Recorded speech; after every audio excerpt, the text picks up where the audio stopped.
حدیث مبارک ہے، بخاری اور مسلم کی روایت ہے کہ حضرت عبداللہ ابن عباس رضی اللہ تعالی عنہ نے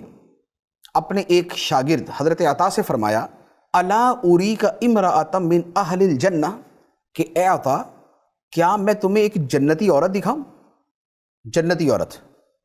فقلت بلا، تو حضرت عطا فرماتے ہیں میں نے کہا کیوں نہیں،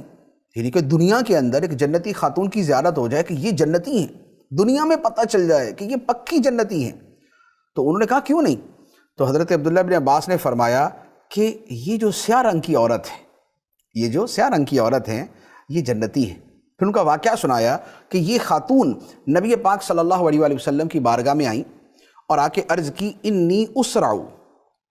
مجھے مرگی کا دورہ پڑتا ہے،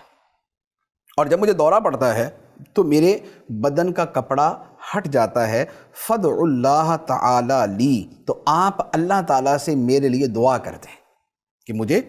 یہ مرگی کا دورہ پڑتا ہے، میرے ساتھ یہ مسئلہ ہے، تو اللہ تعالیٰ مجھے شفا عطا فرما دے۔ نبی پاک صلی اللہ تعالیٰ علیہ وآلہ وسلم نے فرمایا، ان شئتی صبرتی ولک الجنہ، فرمایا کہ اگر تو چاہے تو صبر کرے اور تجھے جنت ملے گی، اگر تو چاہے تو صبر کرے تجھے جنت ملے گی، اور اگر تو چاہے تو میں اللہ تعالیٰ سے دعا کر دیتا ہوں کہ خدا تجھے عافیت عطا کر دے۔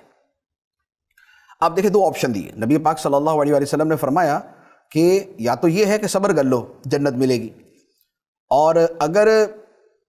شفا ہی چاہیے تو پھر میں دعا کر دیتا ہوں۔ اس صحابیہ نے کیا عرض کی اصبرو یا رسول اللہ، میں صبر کروں گی،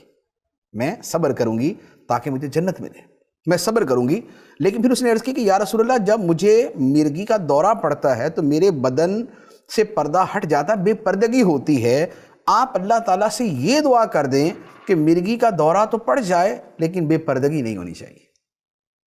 بے پردگی نہ ہو۔ تو نبی پاک صلی اللہ تعالیٰ علیہ وآلہ وسلم نے اس صحابیہ کے لیے یہی دعا فرما دی کہ انہیں مرگی کا دورہ بھلے پڑ جائے لیکن جب مرگی کا دورہ پڑے تو بے پردگی نہ ہو۔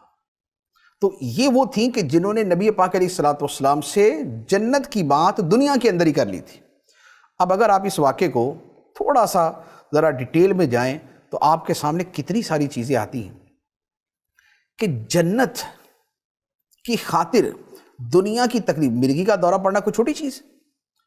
جس کو مرگی کا دورہ پڑتا ہے اس سے پوچھیں کس اذیت سے گزرتا ہے، کیونکہ یہ دورہ کہیں بھی پڑ سکتا ہے۔ ایک بندہ گھر میں ہے، باہر ہے، کہیں کام سے گیا، رشتہ دار کے گھر گیا ہوا ہے، دورہ کہیں بھی پڑ جاتا ہے، اور جب پڑتا ہے تو کیسے ہاتھ پاؤں مڑ جاتے ہیں، منہ سے جھاگ نکلتی ہے، کیفیت اور طبیعت بدل جاتی، اور پھر جب یہ دورہ ختم ہوتا ہے تو کتنی تکلیف اور کتنی درد ہوتی، یعنی کہ مرگی کا دورہ اتنی بڑی تکلیف ہے۔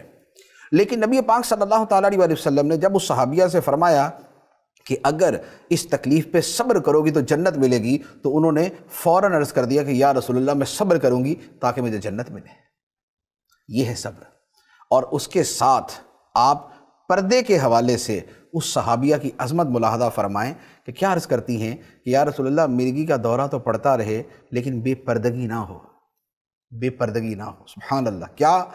عظمت ہے ان صحابیہ کی کہ اس مصیبت اور تکلیف اور دورے کی حالت کے اندر بھی وہ کہتے ہیں کہ بے پردگی نہیں ہونی چاہیے۔ اس سے یہ بھی پتہ چلتا ہے کہ پردے کی عظمت کیا ہے اور پردے کی اہمیت کیا ہے۔